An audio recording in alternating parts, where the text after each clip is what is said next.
উম্মে সালামা রাদিয়াল্লাহু তাআলা আনহা বলেন, একদিন দুপুরবেলায় আমি আমার পানির মশক ছিঁড়ে গেছে, সেটাকে আমি খেজুরের ছাল দিয়া সেলাই করতেছিলাম।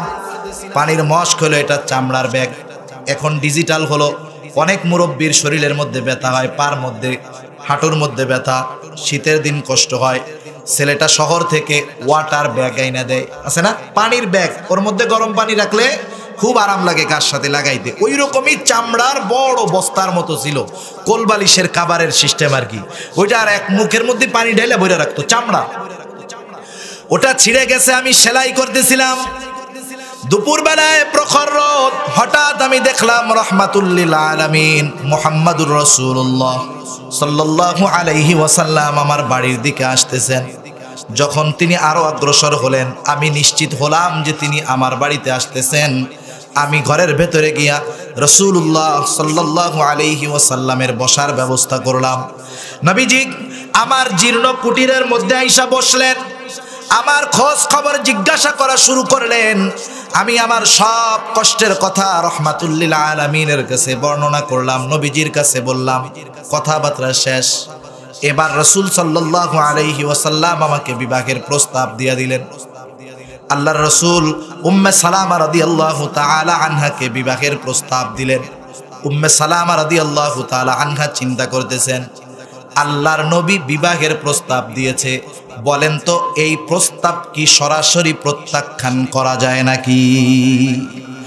আবার প্রস্তাব দেওয়ার সাথে সাথে যদি কয়ে বসে হ্যাঁ আমি বিয়ে রাজি রাজি রাজি, তাহলে তো লজ্জাশীলতার বিষয়টা থাকলো না। একটা জামানা তো গেছে যখন বিবাহের কথা শুনলে মেয়েরা লজ্জায় মাথাটা গুঁজা ফেলত, আর এই জামানায় পোলারে অপহরণ করে নিয়ে বিবাহ করে। চিন্তা করছেন? যেই যুবকদের চেহারা সুন্দর, তোমরা একটু সতর্ক থাকো, বেশি রাত্রে বাইরে থাকবা না, সাবধান। দিনের বেলাও নিরাপদ না, অপহরণ কিন্তু দিনের বেলাই হয়েছে। যুবককে অপহরণ করে যুবতী নিয়ে বিবাহ করছে, এটা তো 10 বছর আগেও আমরা কল্পনা করি নাই, ঠিক কিনা বলেন? উম্মে সালামা রাদিয়াল্লাহু তাআলা আনহা কত সুন্দর জ্ঞান গরিমা, চিন্তা করেন আল্লাহর নবীর প্রস্তাবের ব্যাপারে সরাসরি মেয়ে মানুষ হাও বলেন নাই, নাও বলেন নাই।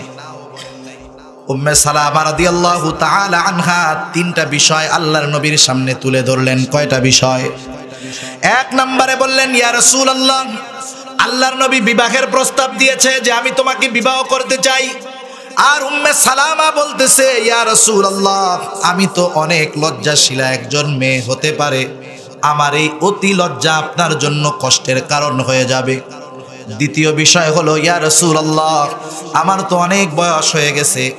তৃতীয় বিষয় হলো, আমার 3টা সন্তান রয়েছে, আমার বিবাহের পরে আমার সন্তানগুলার কি হবে? রাসূল আকরাম সাল্লাল্লাহু আলাইহি ওয়াসাল্লাম উম্মে সালামা রাদিয়াল্লাহু তাআলা আনহা এই 3টা বিষয়ের ব্যাপারে বললেন, ও উম্মে সালামা, আমি আল্লাহর কাছে দোয়া করব, আল্লাহ তাআলা তোমার ওই অতি লজ্জাশীলতাকে স্বাভাবিক করে দিবেন, কোনো অসুবিধা নেই। দ্বিতীয়ত, তুমি বলেছো তোমার বয়স অনেক হয়ে গেছে, আমারও তো বয়স হয়ে গেছে 55 বছর, সুতরাং বয়সটা কোনো ফ্যাক্টর না, কোনো ব্যাপার না। তৃতীয় বিষয় বলেছো তোমার বিবাহের পরে তোমার 3টা সন্তানের কি হবে। ও উম্মে সালামা, তোমার কোনো চিন্তা নাই, তোমার এই 3টা সন্তান এগুলা আমারও তো সন্তান, তোমার কোনো চিন্তা নাই। উম্মে সালামা রাদিয়াল্লাহু তাআলা আনহা বলেন, এইবার আর প্রস্তাবে না বলার কোনো সুযোগ নেই। রাসূলুল্লাহ সাল্লাল্লাহু আলাইহি ওয়াসাল্লামের সাথে আমার বিবাহ হয়ে গেল। আর আমি তখন চিন্তা করতেছিলাম যে আমার আল্লাহ আমার এই দোয়াটাকে কবুল করেছে। আমার স্বামী আবু সালামা যখন মারা গেল, এর চাইতে বড় মুসিবত, বড় বিপদ আর আমার জন্য কোনো কিছুই ছিল না। আমি শুধু চিন্তা করতাম আবু সালামার বিনিময়ে আবু সালামার চাইতে উত্তম জিনিস আল্লাহ আমাকে কি দিতে পারে। আমার আল্লাহ আমার দোয়া শুধু কবুল করেন নাই, কবুল করার মতো করেছে। আমার স্বামী আবু সালামাকে আমি হারিয়েছি, কিন্তু স্বামী হিসাবে আল্লাহ তাআলা আমাকে এমন মানুষ দান করেছে যার মতো মানুষ আসমানের নিচে আর জমিনের উপরে কোনোদিন ছিল না। চামড়া সেই দিন বলবে, ক্বালু আনতাকানাল্লাহুল্লাযী আনতাকা কুল্লা শাই সেই দিন চামড়া বলবে, শোনো, আজকে আমাকে কথা বলার ক্ষমতা তিনি প্রদান করেছেন যিনি সবাইকে কথা বলার ক্ষমতা দিয়েছে। এই যে চিন্তা ভাবনাগুলা আমার আল্লাহ আমাকে দেখতেছে, ফেরেশতারা আমার কর্মগুলা লিপিবদ্ধ করতেছে, আরেকজন ফেরেশতা আমার কথাগুলা রেকর্ড করতেছে, আমার অঙ্গ প্রত্যঙ্গগুলা আমার বদ কর্মের সাক্ষী হয়ে যাচ্ছে। বলেন তো, এগুলা কি আমার কথা, আমার দাদার কথা, না আমার বাপের কথা? কার কথা? জোরে বলেন, কার কথা? আল্লাহ তাআলার কথা। কোনো সন্দেহ নাই, সন্দেহের অবকাশ নাই। সন্দেহ করলেও সে বেঈমান। মনে রাখতে হবে, ওই আল্লাহ তাআলা আমাদেরকে যেই বিষয়গুলা জানায় দিলেন, কোনো মুমিন ব্যক্তি সে যদি এই কথাগুলা অন্তরের মধ্যে দৃঢ়ভাবে বদ্ধমূল করতে পারে, তার জীবন চলে যেতে পারে, সে কখনো পাপের দিকে ধাবিত হবে না। তাহলে সবরের দ্বিতীয় প্রকার হলো সবরুন আনিল মাআসি। পাপাচারের ক্ষেত্রে সবর।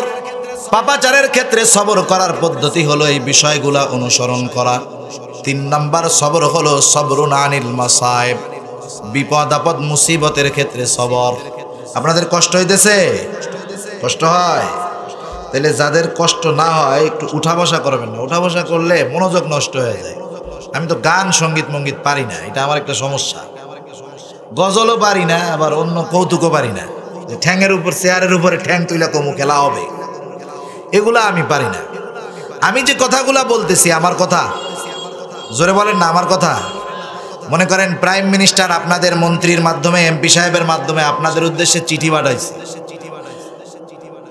মাননীয় এমপি সাহেব শেখ হেলাল উদ্দিন সাহেব আপনাদের সামনে প্রধানমন্ত্রীর চিঠি পাঠ করে শোনাইতেছে। যদি কেউ বলে আমার ভালো লাগতেছে না রে, বলতেছে শেখ হেলাল সাহেব, কিন্তু ভালো না লাগাটা শেখ হেলাল সাহেব পর্যন্ত থাকবে না, প্রাইম মিনিস্টার পর্যন্ত চলে যাবে, ঠিক কিনা বলেন?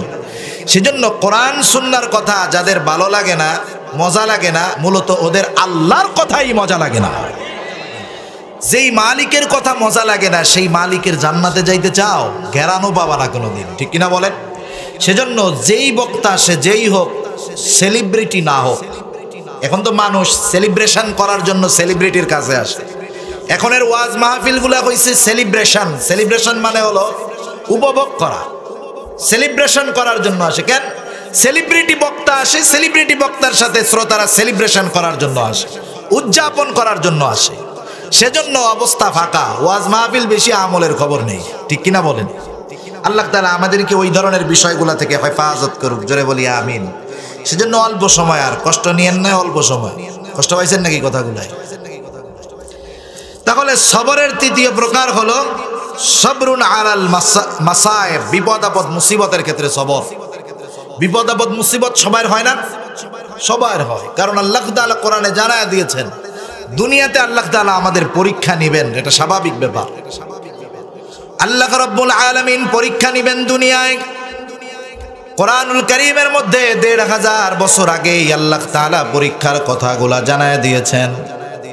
কারণ যদি পরীক্ষা হঠাৎ করে আল্লাহ তাআলা নিতেন, তাহলে পরীক্ষায় পাশ করা মুমিনের জন্য কঠিন হয়ে যাইত। মনে করেন একটা ছেলে খুব মেধাবী, ভালো, মেধার অতুলনীয় মেধা তার, ক্লাসের ফার্স্ট বয়, এলাকার ফার্স্ট বয়, সবচাইতে ব্রিলিয়ান্ট স্টুডেন্ট। সে মনে করেন রাতের বেলা ঘুমায় আছে, কোনো টেনশন নাই। ঘুম থেকে সকাল বেলায় ওঠার পর পর বলা হলো যে চলো তোমাকে বাংলা, অঙ্ক, ইংরেজি সহ সবগুলা সাবজেক্টের পরীক্ষা দিতে হবে। বলেন তো, অপ্রস্তুত থাকার কারণে এই ছেলেটা যত মেধাবী হোক না কেন, ঘুম থেকে ওঠার সাথে সাথে প্রস্তুতিবিহীন সে যদি পরীক্ষাগুলা দিতে চায়, পাশ করার চাইতে ফেল করার সম্ভাবনাটাই বেশি। সেজন্য আল্লাহ রাব্বুল আলামিন বান্দার উপরে ইহসান করেছেন, দয়া করেছেন। হঠাৎ করে পরীক্ষা আল্লাহ তাআলা নেন না, বরং পরীক্ষার জন্য আল্লাহ তাআলা আগের থেকেই সাইরেন বাজায় দিয়েছেন, সতর্ক করে দিয়েছেন, বান্দা দুনিয়াতে আমি আল্লাহ তাআলা তোমাকে বিভিন্ন পদ্ধতিতে পরীক্ষা নিব। ওই পরীক্ষাগুলা যখন তোমার সামনে চলে আসবে, বান্দা তুমি হতাশ হবা না, বরং ওই পরীক্ষায় অংশগ্রহণ করার জন্য পূর্ব থেকেই বান্দা তুমি তোমার প্রস্তুতি নিয়ে রাখবা। আল্লাহ তাআলা পরীক্ষা নিবেন দুনিয়ার মধ্যে, বিপদ আপদ মুসিবত দিয়ে পরীক্ষা নিবেন। পরীক্ষাগুলা কোন কোন পদ্ধতির হতে পারে সেই আয়াতগুলা আমি আপনাদের খেদমতে তিলাওয়াত করেছিলাম।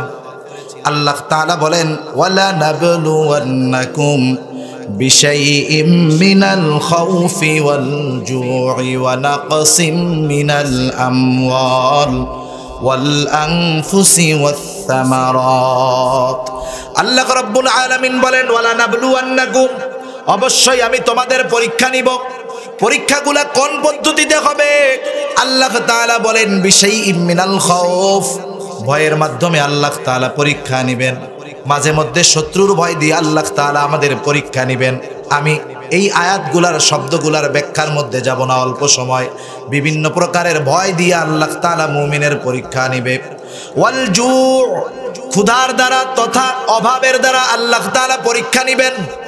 আমাদের জিন্দেগিতে প্রায় প্রতিটা মানুষেরই জীবনে কম বেশি অভাব অনটন আসে কি আসে না?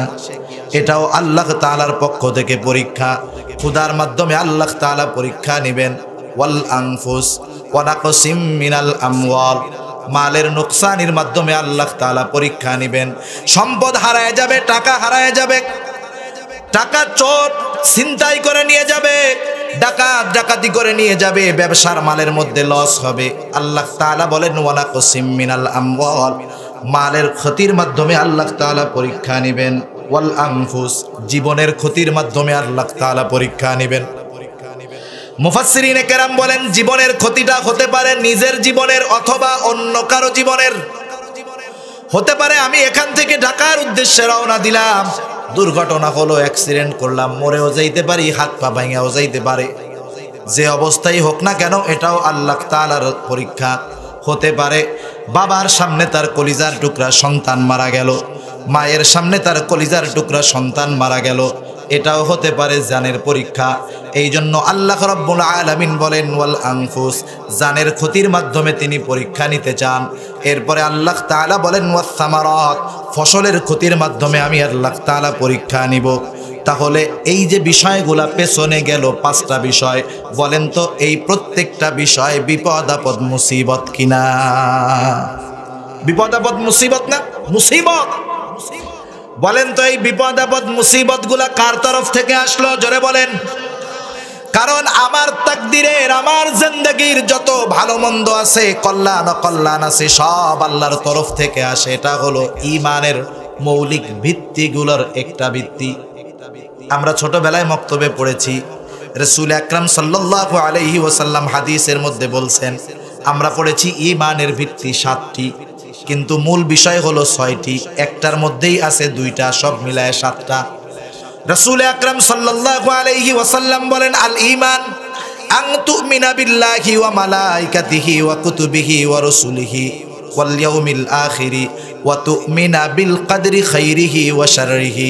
এই বিষয়ের উপরে ঈমান আনা যে তাকদীরের ভালো মন্দ সব আল্লাহর তরফ থেকেই হয়। তাহলে জীবনে মুসিবত যত আসে কার তরফ থেকে আসে? জোরে বলেন। যত প্রকার বিপদ আসে কার তরফ থেকে আসে? জোরে বলেন। আল্লাহর তরফ থেকে বিপদ আপদ আসে, মুসিবত আসে। বিপদ আপদ মুসিবত যদি আসে, বলেন তো সাহায্যের দরকার আছে না নাই? কিন্তু আফসোস, আল্লাহ তাআলা বলে দিয়েছেন বান্দা বিপদ আপদ মুসিবতে সাহায্য কিভাবে চাইবা। কিন্তু আফসোস, আমাদের সামনে যখন বিপদ আপদ মুসিবত চলে আসে, আমরা আল্লাহ প্রদত্ত সাহায্যের ফর্মুলাকে ফলো না করে আমরা জাগতিক পদ্ধতিগুলাকে আগে অনুসরণ করি। যেটা মাজার ভক্ত, পীর ভক্ত, ও বিপদ আসার সাথে সাথে মাজারে আগে মানত করে, ঠিক কিনা বলেন? বিপদের খবর পাওয়ার সাথে সাথে আগে মাজারে মানত করবে যে আল্লাহ আমার এই বিপদটা যদি যায়, আমি বাবার দরবারে একটা খাসি দিব, ছাগল দিব, গরু দিব। মানত আগে বাবার দরবারে করো সারা। যার টাকার মুসিবত বিপদ, যার সুদি লেনদেনের সাথে অভ্যাস আছে, দৌড় দিয়া এনজিওর কাছে গিয়া হাত পায়ে ধরবে, টাকার বিপদে পড়ছি, কিছু টাকা সুদে দেন। কিন্তু আল্লাহ তাআলা বলেন বান্দা বিপদ আপদ মুসিবতে পড়েছ, আল্লাহ তাআলা জানায় দিয়েছেন মুমিন বিপদ আপদ মুসিবতে পড়লে কেমনে সাহায্য চাবে।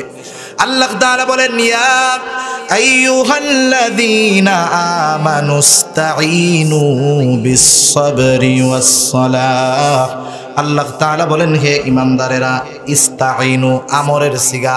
আল্লাহ তাআলা বলতেছেন, আদেশ করতেছেন, তোমরা সাহায্য চাও, আমি আল্লাহর কাছে তোমরা সাহায্য চাও। বিপদ আপদ মুসিবত যত বড় হোক না কেন, আমি আল্লাহর কাছে সাহায্য চাও। বলেন তো, আপনাদের মাননীয় এমপি মহোদয়ের কাছে কোনো ব্যক্তি যদি সাহায্যের জন্য যাইতে চায়, যখন খুশি সে কি এমপি সাহেবের কাছে যাইতে পারবে নাকি? এমপি সাহেব তো এলাকায় মাঝে মধ্যে আসেন, ঢাকায় থাকেন, কাজে ব্যস্ত থাকেন। আপনি যদি চান ডাইরেক্ট ঢাকা গিয়াও এমপি সাহেবের সাথে দেখা করতে পারবেন না। আপনাকে প্রথম আপনার এলাকার মেম্বারের সাথে লেয়াজু করতে হবে। মেম্বার আপনার আবেদন হয়তো চেয়ারম্যানের কাছে পৌঁছাবে, চেয়ারম্যান হয়তো মাননীয় এমপি মহোদয়ের পিএস এর কাছে বলবে। এই প্রসেসিং করতে করতে 1 বছর পরে গিয়ে আপনি সিরিয়াল পাইলেন। কষ্ট করে ঢাকা গেলেন, এমপি মহোদয়ের রুমে ঢোকার সময় পিয়ন বইলা দিছে টাইম কিন্তু 2 মিনিট, 2 মিনিটের মধ্যে সব কথা শেষ করবা। আপনার বিপদ হলো অনেক, 2 মিনিট তো সালাম বিনিময় আর কুশলাদি জিজ্ঞাসা করায় শেষ, টাইম শেষ, মূল কথা বলার কোনো সময় পাইলেন না, চান্স পাইলেন না।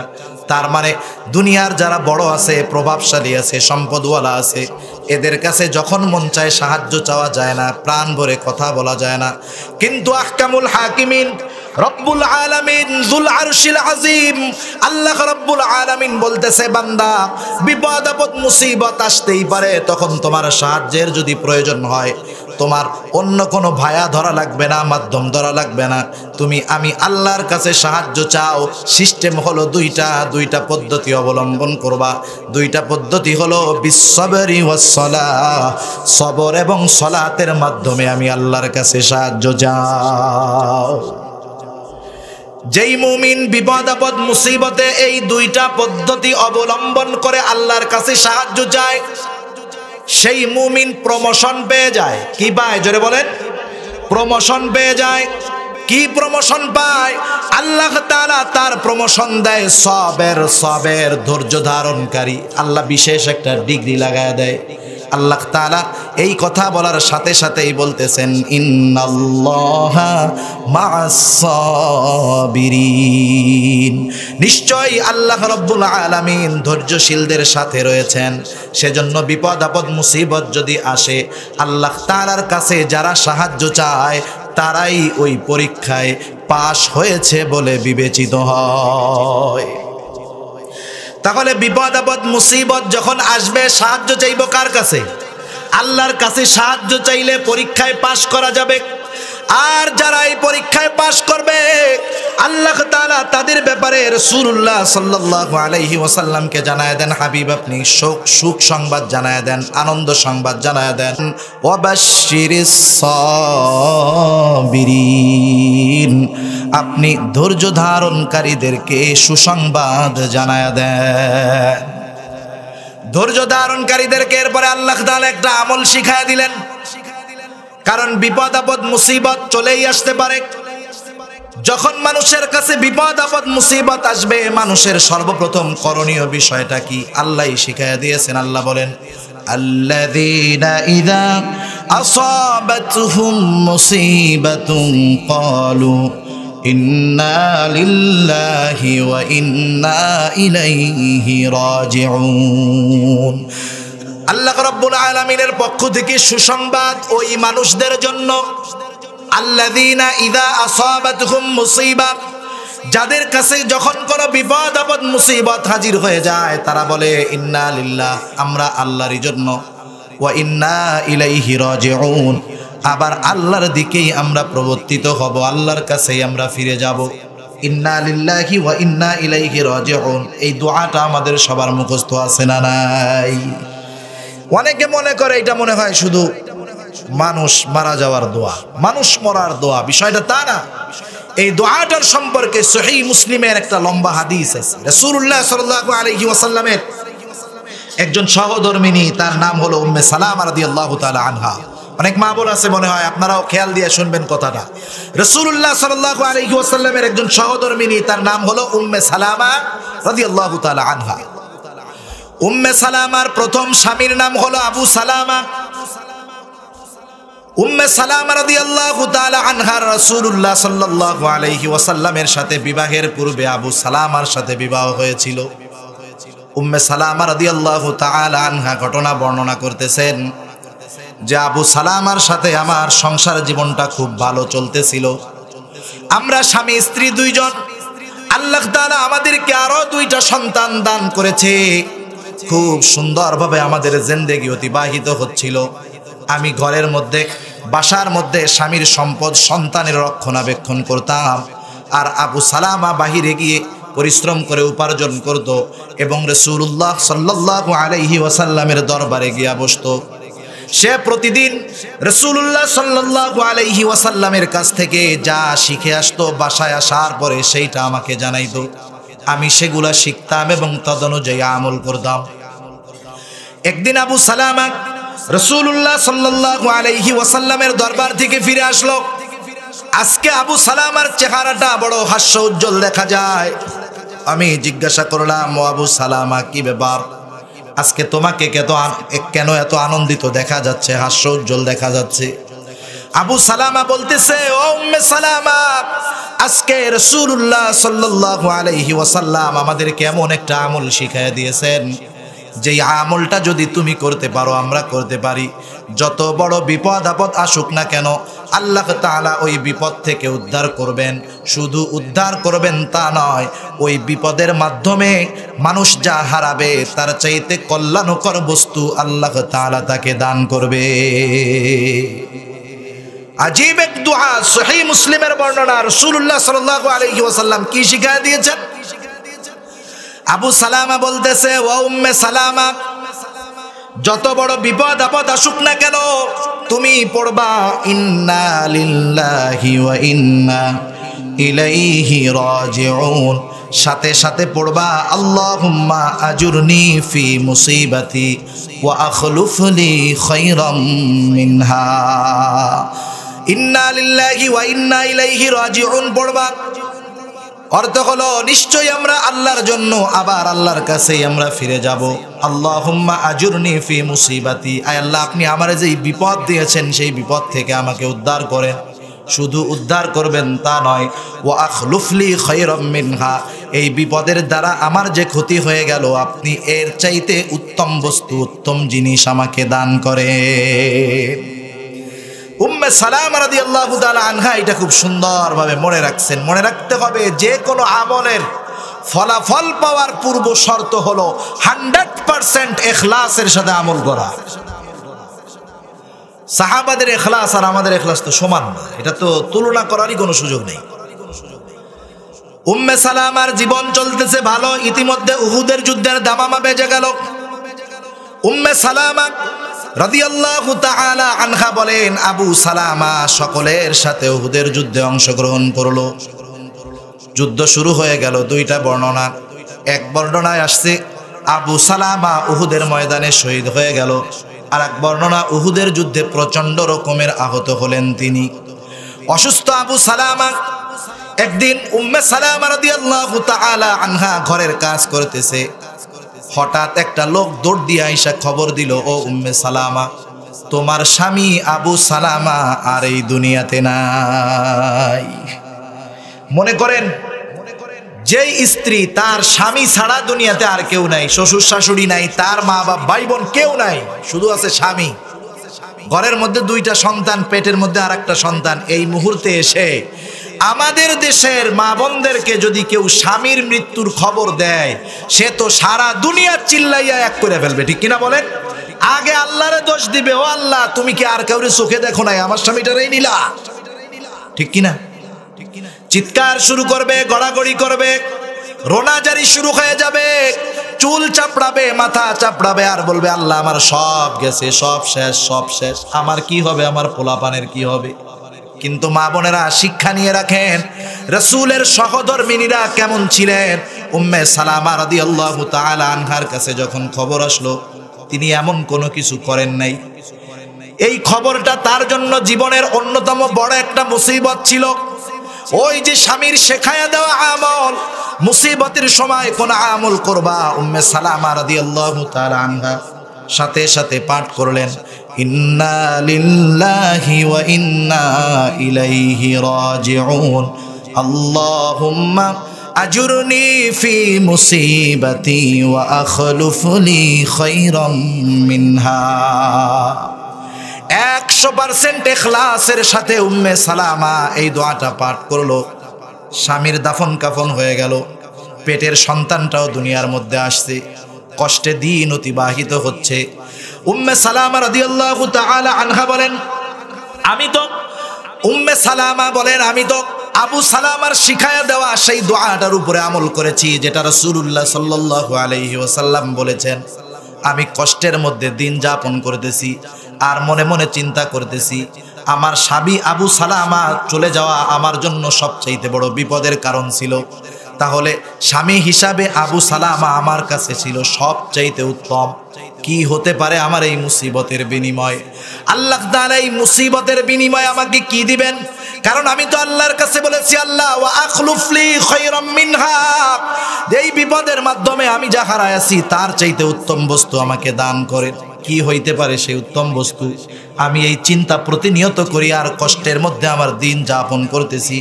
সাহাবাদের মধ্যে আমার কষ্টের খবরটা সবার কানে কানে পৌঁছায় গেল।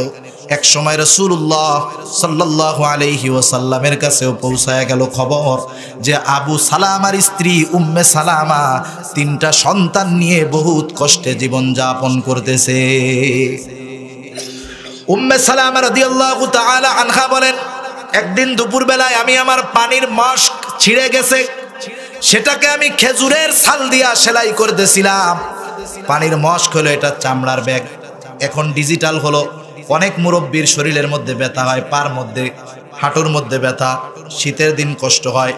ছেলেটা শহর থেকে ওয়াটার ব্যাগ আইনা দেয়, আছে না পানির ব্যাগ, ওর মধ্যে গরম পানি রাখলে খুব আরাম লাগে কার সাথে লাগাইতে। ওই রকমই চামড়ার বড় বস্তার মতো ছিল, কোলবালিশের কাবারের সিস্টেম আর কি। ওইটা আর এক মুখের মধ্যে পানি ঢেলে ভরে রাখতো চামড়া। ওটা ছিঁড়ে গেছে, আমি সেলাই করতেছিলাম। দুপুরবেলায় প্রখর রোদ, হঠাৎ আমি দেখলাম রাহমাতুল লিল আলামিন মুহাম্মাদুর রাসূলুল্লাহ সাল্লাল্লাহু আলাইহি ওয়াসাল্লাম আমার বাড়ির দিকে আসতেছেন। যখন তিনি আরো অগ্রসর হলেন, আমি নিশ্চিত হলাম যে তিনি আমার বাড়িতে আসতেছেন। আমি ঘরের ভেতরে গিয়া রাসূলুল্লাহ সাল্লাল্লাহু আলাইহি ওয়াসাল্লামের বসার ব্যবস্থা করলাম। নবীজি আমার জীর্ণ কুটিরের মধ্যে আইসা বসলেন, আমার খোঁজ খবর জিজ্ঞাসা করা শুরু করলেন। আমি আমার সব কষ্টের কথা রাহমাতুল লিল আলামিনের কাছে বর্ণনা করলাম, নবীজির কাছে বললাম। কথাবার্তা শেষ। এবার রাসূল সাল্লাল্লাহু আলাইহি ওয়াসাল্লাম আমাকে বিবাহের প্রস্তাব দিয়ে দিলেন। আল্লাহর রাসূল উম্মে সালামা রাদিয়াল্লাহু তাআলা আনহাকে বিবাহের প্রস্তাব দিলেন। উম্মে সালামা রাদিয়াল্লাহু তাআলা আনহা চিন্তা করতেছেন, আল্লাহর নবী বিবাহের প্রস্তাব দিয়েছে, বলেন তো এই প্রস্তাব কি সরাসরি প্রত্যাখ্যান করা যায় নাকি?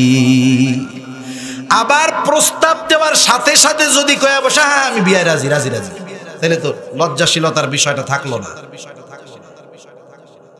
একটা জামানা তো গেছে যখন বিবাহের কথা শুনলে মেয়েরা লজ্জায় মাথাটা গুঁজা ফেলত, আর এই জামানায় পোলারে অপহরণ করে নিয়ে বিবাহ করে। চিন্তা করছেন? যেই যুবকদের চেহারা সুন্দর, তোমরা একটু সতর্ক থাকো, বেশি রাত্রে বাইরে থাকবা না, সাবধান। দিনের বেলাও নিরাপদ না, অপহরণ কিন্তু দিনের বেলাই হয়েছে। যুবককে অপহরণ করে যুবতী নিয়ে বিবাহ করছে, এটা তো 10 বছর আগেও আমরা কল্পনা করি নাই, ঠিক কিনা বলেন? উম্মে সালামা রাদিয়াল্লাহু তাআলা আনহা কত সুন্দর জ্ঞান গরিমা, চিন্তা করেন আল্লাহর নবীর প্রস্তাবের ব্যাপারে সরাসরি মেয়ে মানুষ হাও বলেন নাই, নাও বলেন নাই। উম্মে সালামা রাদিয়াল্লাহু তাআলা আনহা 3টা বিষয় আল্লাহর নবীর সামনে তুলে ধরলেন। কয়টা বিষয়? 1 নম্বরে বললেন, ইয়া রাসূলুল্লাহ, আল্লাহর নবী বিবাহের প্রস্তাব দিয়েছে যে আমি তোমাকে বিবাহ করতে চাই।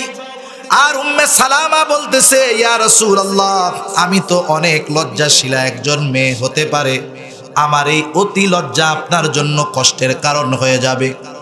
দ্বিতীয় বিষয় হলো, ইয়া রাসূলুল্লাহ, আমার তো অনেক বয়স হয়ে গেছে। তৃতীয় বিষয় হলো, আমার 3টা সন্তান রয়েছে, আমার বিবাহের পরে আমার সন্তানগুলার কি হবে?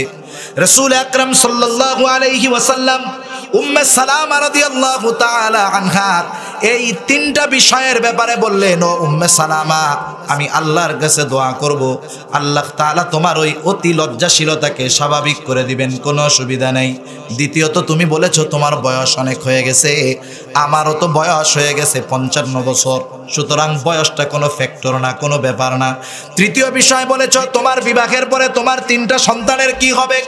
ও উম্মে সালামা তোমার কোনো চিন্তা নাই, তোমার এই 3টা সন্তান এগুলা আমারও তো সন্তান, তোমার কোনো চিন্তা নাই। উম্মে সালামা রাদিয়াল্লাহু তাআলা আনহা বলেন, এইবার আর প্রস্তাবে না বলার কোনো সুযোগ নেই। রাসূলুল্লাহ সাল্লাল্লাহু আলাইহি ওয়াসাল্লামের সাথে আমার বিবাহ হয়ে গেল। আর আমি তখন চিন্তা করতেছিলাম যে আমার আল্লাহ আমার এই দোয়াটাকে কবুল করেছে। আমার স্বামী আবু সালামা যখন মারা গেল, এর চাইতে বড় মুসিবত, বড় বিপদ আর আমার জন্য কোনো কিছুই ছিল না। আমি শুধু চিন্তা করতাম আবু সালামার বিনিময়ে, আবু সালামার চাইতে উত্তম জিনিস আল্লাহ আমাকে কি দিতে পারে। আমার আল্লাহ আমার দোয়া শুধু কবুল করেন নাই, কবুল করার মতো করেছে। আমার স্বামী আবু সালামাকে আমি হারিয়েছি, কিন্তু স্বামী হিসাবে আল্লাহ তাআলা আমাকে এমন মানুষ দান করেছে যার মতো মানুষ আসমানের নিচে আর জমিনের উপরে কোনোদিন ছিল না। দুনিয়ার সর্বশ্রেষ্ঠ স্বামী আল্লাহ তাআলা আমাকে দান করেছে। সেই জন্য মুমিন আমরা বিপদ আপদ মুসিবতে পড়তেই পারি, স্বাভাবিক। বিপদ আপদ মুসিবতে পড়লে এই সুন্নাহ তরিকার আমলগুলা করব। এই পদ্ধতির আমলগুলা যারা করে তাদের ব্যাপারেও আল্লাহ 3টা আনন্দের সংবাদ দিয়েছে। কয়টা আনন্দের সংবাদ? আল্লাহ তাআলা বলেন, যেই মানুষগুলা বিপদ আপদ মুসিবতে ধৈর্য ধারণ করে তাদেরকে জান্নাতের সুসংবাদের পাশাপাশি আল্লাহ তাআলা দোয়া শিখায়া দিলেন। এখন এই বিষয়ের উপরে যারা আমল করে তাদের ব্যাপারে আল্লাহ বলেন, উলাইকা আলাইহিম সালাওয়াতুম মির রাব্বিহিম ওয়া রাহমাহ ওয়া উলাইকা হুমুল মুহতাদুন। 3টা বিষয়, এমন 3টা বিষয় প্রতিটা মুমিনের দুনিয়াতেই প্রয়োজন। 1 নম্বর বলেন আল্লাহ তাআলা ওই যারা ধৈর্য ধারণকারী মুমিন তাদের ব্যাপারে আল্লাহ বলেন, উলাইকা আলাইহিম সালাওয়াতুম মির রাব্বিহিম ওয়া রাহমাহ। ওই মানুষগুলোর উপরে তাদের রবের পক্ষ থেকে আছে বিশেষ অনুগ্রহ, সালাত, বিশেষ অনুগ্রহ। মুফাসসিরিনে কেরাম বলেন এই বিশেষ অনুগ্রহের দ্বারা উদ্দেশ্য হলো মাগফিরাহ তথা ক্ষমা। তার মানে ধৈর্যশীল বান্দা যারা তাদেরকে ক্ষমা করবেন কে। এরপরে আল্লাহ তাআলা বলেন শুধু তাই নয়, তাদের জন্য আছে রহমত, আল্লাহ তাআলার পক্ষ থেকে বিশেষ দয়া, বিশেষ রহমত। আর ওই গুণে গুণান্বিত মানুষ যারা বিপদ আপদ মুসিবতে ধৈর্য ধারণ করে, আল্লাহ প্রদত্ত পদ্ধতিগুলো অবলম্বন করে, রাসূল প্রদর্শিত পথগুলো অবলম্বন করে, আল্লাহ তাআলা বলেন তারা কেমন মানুষ জানো? উলাইকা হুমুল মুহতাদুন। ওই মানুষগুলাই সৎ পথ প্রাপ্ত মানুষ, ওই মানুষগুলাই সিরাতে মুস্তাকিমের পথিক। তাহলে দেখুন সবর কত দামি একটি গুণ, সবর কত দামি একটি গুণ। এই সবরের গুণে যেই মানুষ গুণান্বিত হবে তার উপরে আল্লাহ তাআলার বিশেষ রহমত থাকবে, ক্ষমা থাকবে, আল্লাহর পক্ষ থেকে সার্টিফিকেট পাওয়ার মতো অবস্থা যে তারা সৎ পথে আছে। আল্লাহ তাআলা আমাদের সবাইকে এই সবরের গুণে গুণান্বিত হওয়ার তৌফিক দান করুক। সবাই বলি আমিন। ওয়া আখিরু দাওয়ানা আনিল হামদুলিল্লাহি রাব্বিল আলামিন। আসসালামু আলাইকুম ওয়া রাহমাতুল্লাহি ওয়া বারাকাতুহু। দুরূদ শরীফ পড়ি। আল্লাহুম্মা সাল্লি আলা মুহাম্মাদ ওয়া আলা আলি মুহাম্মাদিন কামা সাল্লাইতা আলা ইব্রাহিম ওয়া আলা আলি ইব্রাহিম ইন্নাকা হামিদুম মাজিদ। আল্লাহুম্মা বারিক আলা মুহাম্মাদিন ওয়া আলা আলি মুহাম্মাদ কামা বারাকতা আলা ইব্রাহিম ওয়া আলা আলি ইব্রাহিম ইন্নাকা হামিদুম মাজিদ। আলহামদুলিল্লাহি রাব্বিল আলামিন ওয়াল আকিবাতু লিল মুত্তাকিন। والصلاة والسلام على خير خلقه محمد وعلى آله وأصحابه أجمعين. ربنا ظلمنا أنفسنا وإن لم تغفر لنا وترحمنا لنكونن من الخاسرين. ربنا آتنا في الدنيا حسنة وفي الآخرة حسنة وقنا عذاب النار. ربنا لا تزغ قلوبنا بعد إذ هديتنا وهب لنا من لدنك رحمة إنك أنت الوهاب. দয়াময় আল্লাহ, এতক্ষণ পর্যন্ত গভীর রাত পর্যন্ত দিনই আলোচনা করার পর গুনাহমাখা হাত আপনার শাহী দরবারের দিকে তুলে ধরেছি আল্লাহ, আপনি আমাদের কারো হাতকে খালি ফিরাইয়া দিয়েন না। আল্লাহ আমাদের প্রত্যেকের বিগত জীবনের সমস্ত কবিরা সগীরা গুনাহগুলা মাফ করে দেন। আল্লাহ যে কথাগুলো আলোচনা হলো আমাদের সবাইকে আমলের কথাগুলোর উপরে আমল করবার তৌফিক দেন। আল্লাহ অপ্রয়োজনীয় কথাগুলা জেহেন থেকে মুছে দেন, প্রয়োজনীয় কথাগুলা স্মরণ রাখার তৌফিক আল্লাহ আপনি দিয়ে দেন। আল্লাহ খাস করে আজকের মাহফিলকে কবুল আর মঞ্জুর করে নেন। আগামী দিনও এই মাহফিলের বাকি অধিবেশন রয়েছে, আপনি যথাযথভাবে সুন্দরভাবে আগামী দিনের মাহফিল সমাপন করার তৌফিক দিয়ে দেন। আল্লাহ খাস করে যেই মাদ্রাসার উদ্যোগে মাহফিল, আল্লাহ মাদ্রাসা খানা কবুল আর মঞ্জুর করে নেন আল্লাহ। আল্লাহ যারা অর্থ দিয়ে, শ্রম দিয়ে, সময় দিয়ে, সৎ পরামর্শ দিয়ে এই দ্বীনি প্রতিষ্ঠানের জন্য সহযোগিতা করে থাকেন, প্রত্যেকের ছোট বড় সকল প্রকার সাহায্য সহযোগিতাকে আপনি কবুল আর মঞ্জুর করে নেন ইয়া রাব্বাল আলামিন। মাদ্রাসার ওস্তাদ ছাত্র কমিটি বৃন্দ সবাইকে কবুল করে নেন, এলাকাবাসীকে কবুল করে নেন। এই মাদ্রাসাকে এলাকার হেদায়েতের জরিয়া হিসাবে কবুল আর মঞ্জুর আল্লাহ আপনি করে নেন।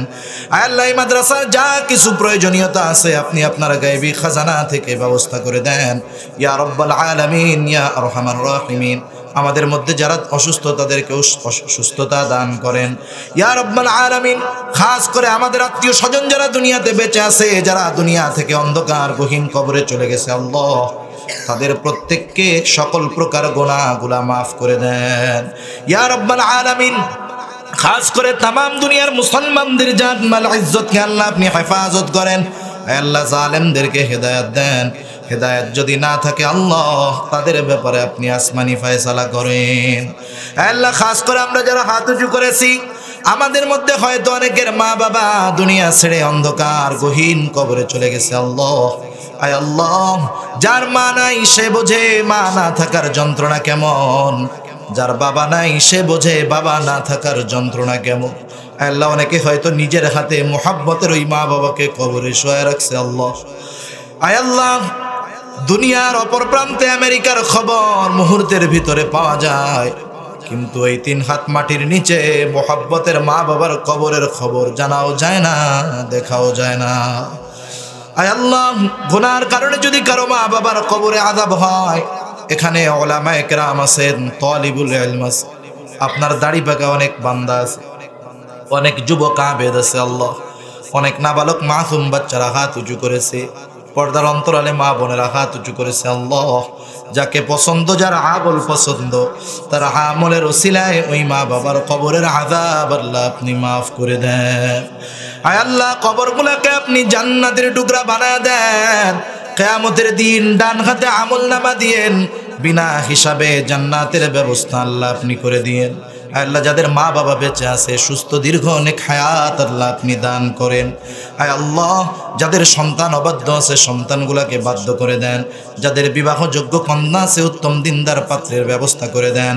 আয় আল্লাহ, যারা বেকার আছে উত্তম হালাল কর্মসংস্থানের ব্যবস্থা করে দেন। আল্লাহ, যারা অভাবে আছে অভাব দূর করে দেন আল্লাহ। যারা ঋণগ্রস্ত আছে ঋণ পরিশোধ করার তৌফিক দিয়ে দেন। হারাম হালাল বেঁচে চলার তৌফিক দেন, হালাল রুজি অন্বেষণের তৌফিক আল্লাহ আপনি দিয়ে দেন ইয়া রাব্বাল আলামিন। আমাদের প্রত্যেককে জীবনে কমপক্ষে একবার হলেও মক্কা মদিনা জিয়ারত করার তৌফিক আল্লাহ আপনি দিয়ে দিয়েন। আয় আল্লাহ, জীবনে একটিবার হলেও আপনার ঘরে লাগানো হজরে আসওয়াদে চুম্বন করার সুযোগ আল্লাহ আপনি আমাদেরকে দিয়ে। আয় আল্লাহ, আপনার হাবিবের রওজার পাশে দাঁড়াইয়া প্রাণ ভরে বারবার সালাম দেওয়ার সুযোগ আপনি আমাদেরকে দিয়ে। আয় আল্লাহ, বেনামাজিদেরকে নামাজি বানায় দেন। সুন্নাতবিহীন মানুষগুলার অন্তরে আপনার হাবিবের মোহাব্বত দিয়ে সুন্নাতওয়ালা বানায় দেন ইয়া রাব্বাল আলামিন। মা বোনদেরকে পর্দানিশীন বানায় দেন, 5 ওয়াক্ত নামাজ যথাযথভাবে আদায় করার তৌফিক দিয়ে দেন। আল্লাহ, যুব সম্প্রদায়কে সকল প্রকার পাপ অশ্লীলতা থেকে বিরত থাকার তৌফিক ও হিম্মত আল্লাহ আপনি দিয়ে দেন। আল্লাহ, আমাদের দেশের উপরে আপনার খাস রহমত নাজিল করেন। আসমানি জমিনি সকল প্রকার বালা মুসিবত ষড়যন্ত্র চক্রান্ত থেকে আমাদের এই বাংলাদেশকে আপনি হেফাজত করেন আল্লাহ। আল্লাহ, আমাদেরকে সকল প্রকার কল্যাণ দেন, সকল প্রকার অকল্যাণ থেকে আল্লাহ আপনি আমাদেরকে হেফাজত করেন। আল্লাহ, কার মনে কি চাওয়া জানি না, সকলের মনের নেক চাওয়া নেক আশা আল্লাহ আপনি কবুল আর মঞ্জুর করে নেন ইয়া রাব্বাল আলামিন। সব শেষে একটি চাওয়া আল্লাহ, প্রত্যেকটা মানুষের কাছেই মালাকুল মাউত মৃত্যুর পরোয়ানা নিয়ে যথাসময়ে হাজির হয়ে যাবে। আল্লাহ, আয় আল্লাহ, কার কাছে কোন সময় মালাকুল মাউত চলে আসবে বলা যায় না। আল্লাহ, জানি না এখান থেকে আমরা বাড়িতে ফিরতে পারবো কিনা। আল্লাহ, আয় আল্লাহ, জানি না আমাদের মধ্যে কার নামটা আপনার আসমানি দপ্তরে মৃত বলে লেখা হয়ে গেছে। আয় আল্লাহ, জানি না কার কাফনের কাপড়টা বাজারের কাপড়ের দোকানে চলে আসছে। আল্লাহ, আয় আল্লাহ, জানি না কার কবরের বাসটা ঝাড়ের মধ্যে পেকে গেছে। আল্লাহ, আয় আল্লাহ, জানি না কার কবরের চাটাইটা চাটাইয়ের দোকানে চলে আসছে। আয় আল্লাহ, মালাকুল মাউত যখন আসবে আমাদের প্রত্যেকের জবানে আপনি তাওহীদের কালিমা নসিব করে দিয়ে। রব্বানা হাব লানা মিন আজওয়াজিনা ওয়া যুররিয়াতিনা কুররাতা আ'য়ুন ওয়াজআলনা লিল মুত্তাকিনা ইমামা। রব্বিরহামহুমা কামা রব্বায়ানি সগীরা। রব্বিরহামহুমা কামা রব্বায়ানি সগীরা। আল্লাহুম্মা ওয়াফফিকনা লিমা তুহিব্বুহু ওয়া তারদা মিনাল কওলি ওয়াল আমালি ওয়াল ফি'লি ওয়ান নিয়্যতি ওয়াল হাদ ইন্নাকা আলা কুল্লি শাইইন কাদির। ওয়া সাল্লাল্লাহু তাআলা আলা খায়রি খালকিহি মুহাম্মাদিন ওয়া আলা আলিহি ওয়া আসহাবিহি আজমাইন। আমিন বিরহমাতিকা ইয়া আরহামার রাহিমিন।